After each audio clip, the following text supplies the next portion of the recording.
வணக்கம் மிதுன ராசி நண்பர்களே. வரக்கூடிய தை மாதத்தில் உங்களுக்கு எந்த மாதிரியான பலன்கள் கிடைக்க போகுது அப்படிங்கிறத தான் இந்த வீடியோ பதிவில் நாம் இப்போ பார்க்க போகிறோம். முதலாவதாக சனி பகவானை பார்ப்போம். சனி பகவான் ஏற்கனவே அஷ்டமஸ்தானத்தில் இருந்து உங்களை ஆட்டி வச்சுருந்துருப்பார். உங்களுக்கு வண்டி வாகனங்களில் ஏதாவது பாதிப்புகள் இருந்திருக்கும். அதே மாதிரி உங்களுடைய தந்தைக்கு ஏதாவது பாதிப்புகள் வந்திருக்கும். சில மிதுன ராசிக்காரவங்க தந்தையை இழக்கக்கூட செஞ்சுருந்துருப்பாங்க. அந்த மாதிரியான கெடுபலன்கள் எல்லாம் சனி பகவான் கொடுத்துட்டு இருந்தார். இப்போ அஷ்டமச்சனி விலகிருச்சு. அப்போ இனிமேல் உங்களுக்கு அந்த மாதிரியான கஷ்ட நஷ்டங்கள் வருமா அப்படின்னு கேட்டிங்கன்னா வராது. அப்போ வண்டி வாகனங்களில் எந்த ஆபத்தும் வராது. வண்டி வாகனங்கள் சார்ந்த தொழிலில் இருக்கிறவங்களுக்கும் பிரச்சனைகள் வராது. அப்போ வாகனம் சம்மந்தப்பட்ட தொழிலில் இருக்கிறவங்களுக்கும் இனிமேல் நல்ல முன்னேற்றங்கள் ஏற்படுறதுக்கான வாய்ப்புகள் உங்களுக்கு கிடைக்கும். அதே மாதிரி உங்களுடைய தந்தையாருக்கு மிகுந்த யோகங்களை கொடுக்கும். அவர் நினச்ச காரியங்களில் ஜெயிக்கிறதுக்கான வாய்ப்புகள் வரும். அவருக்கு பேரு புகழ் எல்லாமே கிடைக்கிறதுக்கான வாய்ப்புகள் வரும். பூர்வீக சொத்துக்களில் இருந்த பிரச்சனைகள் எல்லாமே தீரும். பூர்வீக சொத்துக்கள், தந்தை வழி சொத்துக்கள் எல்லாம் உங்களுக்கு கைக்கு கிடைக்கிற மாதிரியான வாய்ப்புகளை தற்போது சனி உங்களுக்கு கொடுப்பார்.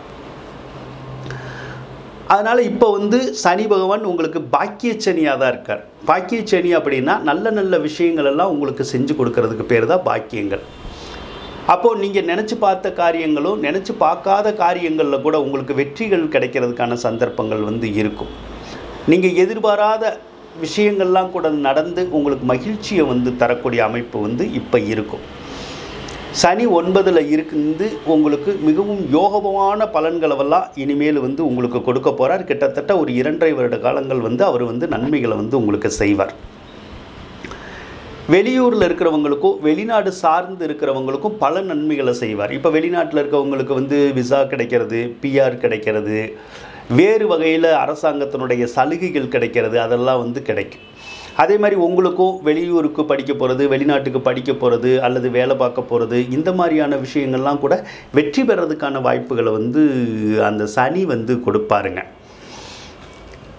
நீண்ட காலமாக ஒரு சிலர் ஒரே இடத்துல வேலை பார்த்துக்கிட்டு இருந்திருப்பாங்க. அந்த இடங்கள் பிடிக்காமல் போயிருந்திருக்கும். அதனால் ஒரு சிலர் டிரான்ஸ்ஃபருக்கெல்லாம் ஏற்பாடு பண்ணிக்கிட்டு இருந்திருப்பாங்க. இது நாள் வரைக்கும் பிடிச்ச இடத்துக்கு டிரான்ஸ்ஃபர் கிடச்சிருந்திருக்காது.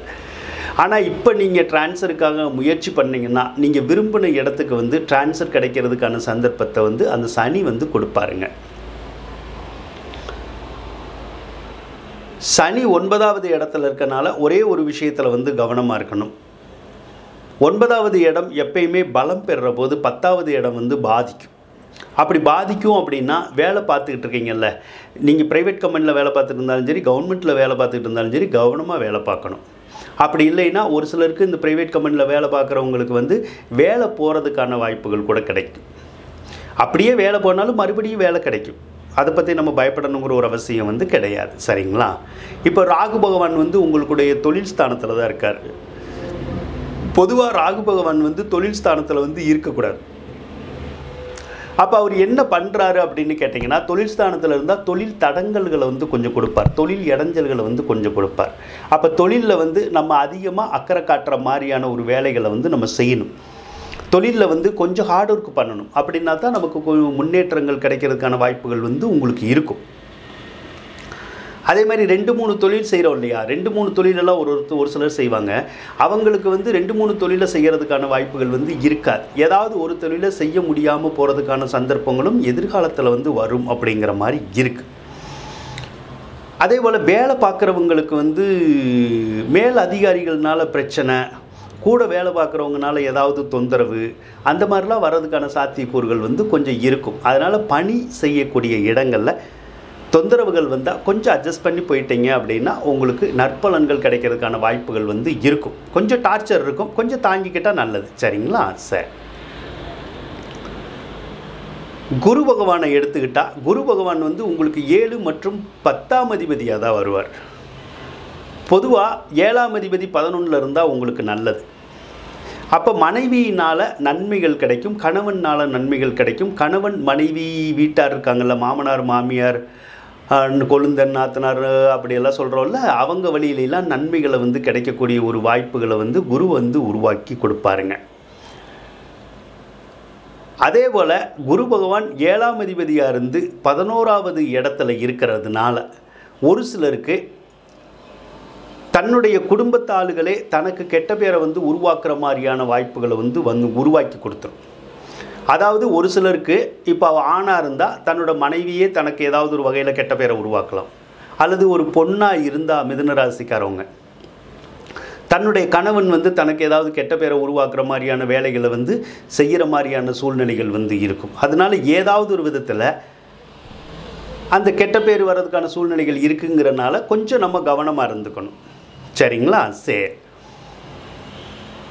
குரு பகவான் வந்து 11வது ராசியில் இருக்கிறனால உங்களுக்கு நன்மைகளும் கிடைக்கணும்னு இருக்கும்.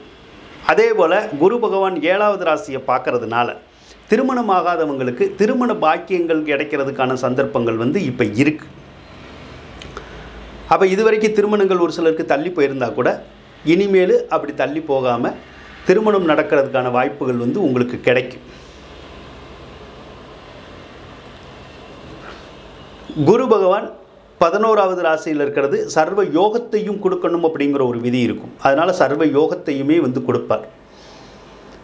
10ஆம் அதிபதியான குரு 11ல் இருக்கிறது நல்லது. தொழில் மூலமாக நல்ல வளர்ச்சியை கொடுக்கறதுக்கான சாத்தியக்கூறுகள் வந்து உங்களுக்கு இருக்கும். ராகு பகவான் வந்து தொழிலில் இடைஞ்சல்களை கொடுத்தா கூட குரு பகவானை பொறுத்தளவுக்கு தொழிலில் நல்ல முன்னேற்றங்களை கொடுக்கணும்னு இருக்கார். அதனால கொடுப்பார். ஒரு சிலருக்கு தொழிலில் நல்ல லாபங்களையும் கொடுக்கறதுக்கான சந்தர்ப்பங்கள் வந்து இருக்குது. குரு 11ல் இருந்தால் பொருளாதார உதவிகள் வந்து நல்லா கிடைக்கும். பொருளாதாரத்தில் நல்ல விருத்தி ஏற்படுறதுக்கான வாய்ப்புகள் வந்து உங்களுக்கு இருக்கும். அதனால் செல்வாக்கியங்கள் கூடுறதுக்கான சந்தர்ப்பங்கள் வந்து இந்த மாதம் வந்து உங்களுக்கு இருக்கும். பொருளாதாரத்தில் இருந்து வந்த கஷ்டங்கள் எல்லாமே விலகிற மாதிரியான சந்தர்ப்பங்கள் கிடைக்கும். ஒரு சிலருக்கு கடன் காட்சிகள்லாம் இருக்கும். அந்த கடன் காட்சிகள் எல்லாம் தீர்ற மாதிரியான ஒரு சூழலை வந்து குரு வந்து உருவாக்குவார். அதனால் குரு 11ல் இருந்தால் எல்லை இல்லாத மகிழ்ச்சியும் மிக சிறப்பான வாழ்வும் அமையணுங்கிற ஒரு விதி இருக்குது. அதனால் வரக்கூடிய தை மாதம் உங்களுக்கு ரொம்ப அற்புதமான மாதமாகவே இருக்கும் அப்படின்னு வந்து நம்ம சொல்லலாம். கோர்ட்னால் வந்து ஆதாயங்கள் கிடைக்கும். ஒரு சிலருக்கு கோர்ட்டு கேஸ் நடந்துக்கிட்டு இருந்தால் கேஸில் வந்து ஜெயிக்கிறதுக்கான வாய்ப்புகள் வந்து இருக்கும். குழந்தைகள்னால நன்மைகள் கிடைக்கணும்னு இருக்கும். பெரியோர்கள்னால நன்மைகள் கிடைக்கணும் அப்படிங்கிறது மாதிரி இருக்கும். ஒரு சிலருக்கு வந்து இந்த கோயில் சம்மந்தப்பட்ட வகையில் இருக்காங்கல்ல, அவங்க மூலமாகலாம் மிகுந்த நன்மைகள் கிடைக்கும். இந்த இப்போ கோயிலில் பூஜை பண்ணுறவங்க, ஐயருங்க, பூசாரிங்க அப்படியெல்லாம் இருக்காங்கல்ல, சாஸ்திர ரீதியாக இருக்காங்க இல்லையா, அவங்க வழியில் வந்து மிகுந்த நன்மைகள் இந்த மாதம் கிடைக்கணும் அப்படிங்கிறது வந்து இருக்குங்க உங்களுக்கு. அதே மாதிரி சிலர் வந்து நகை சம்மந்தப்பட்ட துறையில் இருப்பாங்க. சிலர் வந்து பொருளாதார சம்மந்தப்பட்ட துறையில் வேலை பார்ப்பாங்க. சிலர் கல்வி சம்மந்தப்பட்ட துறையில் வேலை பார்ப்பாங்க. இவங்களுக்கெல்லாம் மிகுந்த யோகத்தை வந்து அந்த குரு பகவான் வந்து உங்களுக்கு கொடுப்பாருங்க. சூரியனை பொறுத்தளவுக்கு 3ஆம் அதிபதியாகி அஷ்டமஸ்தானத்தில் தான் இந்த மாதம் சஞ்சரிப்பார். சூரியன் அஷ்டமஸ்தானத்தில் சஞ்சரித்தா ஒரு சிலருக்கு இந்த கண்ணு வலி வர்றதுக்கான வாய்ப்புகள் இருக்கும். கண்ணில் ஏதாவது பாதிப்புகள் வந்து வரும். ஆனாலும் அரசு வழி ஆதாயங்கள் கிடைக்கிறதுக்கான வாய்ப்புகள் வரும். அரசாங்கத்தில் ஏதாவது உதவிகள் வேணும் அப்படின்னு நீங்கள் நினச்சிங்கன்னா கேட்டிங்கன்னா உங்களுக்கு கிடைக்கிறதுக்கான சந்தர்ப்பங்கள் வந்து இருக்குது அப்படின்னு வந்து நம்ம சொல்லலாம். சரிங்களா? உங்களுடைய இளைய சகோதர சகோதரிகள்கிட்ட மட்டும் கொஞ்சம் கருத்து வேறுபாடு வர்றதுக்கான வாய்ப்புகள் இருக்கும். அல்லது அவங்களுக்கு ஏதாவது ஒரு வகையில் சிரமங்கள் வந்து சேரதுக்கான வாய்ப்புகள் மட்டும் கொஞ்சம் இந்த மாதம் இருக்கிறதுக்கான சந்தர்ப்பங்கள் வந்து இருக்க தான் செய்யுது. 5ஆம் அதிபதியான சுக்கிர பகவான் 6வது ராசியில் தான் வந்து இருக்கார். பொதுவாக 5ஆம் அதிபதி 6ல் இருக்கக்கூடாது. அப்படி இருந்துச்சுன்னா நம்ம பெற்ற பிள்ளைகளுக்கு வந்து ஏதாவது நோய் நொடிகள் வந்து வரும். ஆனால் சுக்கிரன் வந்து இந்த தை மாதம் 5ஆம் தேதி தனுசு ராசிக்கு பயிற்சி ஆயிடுவார். அதுக்கப்புறம் உங்களுடைய பிள்ளைகளுக்கு நல்லா தான் இருக்கும். நோய் நொடிகள் எல்லாம் வராது. அவங்க ஆரோக்கியமாக தான் இருப்பாங்க. அவங்களுடைய வாழ்க்கையும் நல்லாவே இருக்கும் அப்படின்னு சொல்லலாம். அதே மாதிரி பிள்ளை பேர் இல்லாதவங்களுக்கு பிள்ளை பேர் கிடைக்கிறதுக்கான சந்தர்ப்பங்கள் எல்லாமே இனிமேல் கைகூடி வரும் அப்படின்னு வந்து நம்ம சொல்லலாங்க. சுக்கிரன் 7ல் இருக்கிறது கணவன் மனைவி வழி நல்ல ஒற்றுமைகளையும் சந்தோஷத்தையும் கொடுக்கறதுக்கான சந்தர்ப்பங்கள் வந்து உங்களுக்கு இந்த மாதம் இருக்குது அப்படின்னு வந்து சொல்லலாம். சரி. கேது பகவானை பொறுத்தளவுக்கு 4வது ராசியில் இருக்கார். 4வது ராசியில் கேது இருந்தால் ஒரு சிலருக்கு வீடு மாற்றங்கள் வந்து ஏற்படும். ஒரு சிலருக்கு வந்து ஊர் மாற்றங்கள் வந்து ஏற்படுறதுக்கான வாய்ப்புகள் வந்து வருங்க. எப்பயோ நம்ம ஒரு வீடு வாங்கியிருப்போம். அல்லது எப்பயோ வந்து ஏதாவது ஒரு சொத்துக்கள் வந்து நம்ம வாங்கியிருந்திருப்போம். அந்த வாங்கின வீடு அல்லது அந்த சொத்துக்களில் ஏதாவது ஒரு வகையில் கொஞ்சம் தொந்தரவு வரணும் அப்படின்னு இருக்கும். அது எப்பயோ வாங்கியிருப்போம், இப்போ வாங்கணுங்கிற அவசியங்கள் கூட கிடையாது.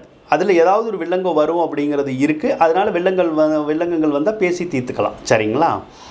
அல்லது அந்த வில்லங்கத்தை எப்படி தீர்க்கணுமோ, எந்த வழியில் தீர்க்கணுமோ அதுக்கான வாய்ப்புகளும் வந்து உங்களுக்கு கிடைக்கும்.